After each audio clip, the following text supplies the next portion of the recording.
Hi friends, welcome back to my channel. നമുക്ക് ചിലപ്പോഴൊക്കെ നമ്മൾ രാവിലെ ഉണ്ടാക്കുന്ന ഇടിയപ്പം അധികം വരാറുണ്ടല്ലേ? അപ്പോൾ നമുക്കത് വെച്ചിട്ട് വളരെ സിമ്പിളായിട്ട് തയ്യാറാക്കാൻ പറ്റുന്ന ഒരു റെസിപ്പി നോക്കിയാലോ? ഒരു പാൻ എടുക്കുക, അതിലേക്ക് കുറച്ച് ഓയിൽ ഒഴിച്ച് കടുക് പൊട്ടിക്കുക. ഇനി അതിലേക്ക് ഒരു മീഡിയം സൈസ് സവാള ചെറുതായി അരിഞ്ഞത്, ഒരു പച്ചമുളക്, കുറച്ച് കറിവേപ്പില, ഇത്രയും കൂടി നന്നായിട്ടൊന്ന് വഴറ്റിയെടുക്കാം. ചെറുതായിട്ടൊന്ന് വാടി തുടങ്ങുമ്പോൾ അതിലേക്ക് ഒരു തക്കാളിക്ക് കൂടി ചെറുതായിട്ട് അരിഞ്ഞത് ചേർത്ത് കൊടുത്ത് നന്നായിട്ട് എല്ലാം കൂടി വാട്ടിയെടുക്കാം. ഇനി ഇതിലേക്ക് ആവശ്യമായിട്ടുള്ള മഞ്ഞൾപ്പൊടി, മുളക് പൊടി, കുറച്ച് ചിക്കൻ മസാല ഇത്രയും കൂടി ചേർത്ത് ആ പൊടികളുടെ പച്ചമണമൊക്കെ ഒന്ന് മാറുന്നത് വരെ നന്നായിട്ടൊന്ന് മിക്സ് ചെയ്തെടുക്കണം. പൊടികളുടെ പച്ചമണമൊക്കെ മാറിക്കഴിഞ്ഞതിന് ശേഷം ഇതിലേക്ക് ഞാനൊരു 3 മുട്ട കൂടി ചേർത്ത് കൊടുക്കുന്നുണ്ട്. നമ്മൾ സാധാരണ മുട്ട തോരൻ വെക്കുന്നത് പോലെയൊക്കെ ആ ഒരു രീതിയിൽ നന്നായിട്ടൊന്ന് ചിക്കിയെടുക്കുക. മുട്ട നന്നായിട്ട് ചിക്കിയെടുത്തതിന് ശേഷം ഈ മസാലയിലേക്ക് ഇട്ട് നന്നായിട്ട് എല്ലാം കൂടി ഒന്ന് മിക്സ് ചെയ്തെടുക്കാം. ഇനി നമുക്ക് ഇടിയപ്പം ഇതിലേക്ക് ചേർത്ത് കൊടുക്കാം. ഇടിയപ്പം നമ്മൾ കൈകൊണ്ട് ചെറുതായിട്ടൊന്ന് പിച്ചി ഇടുക.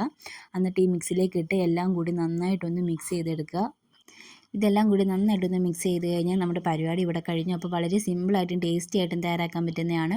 അപ്പോൾ എല്ലാവരും ഇതൊന്ന് ട്രൈ ചെയ്ത് നോക്കുക.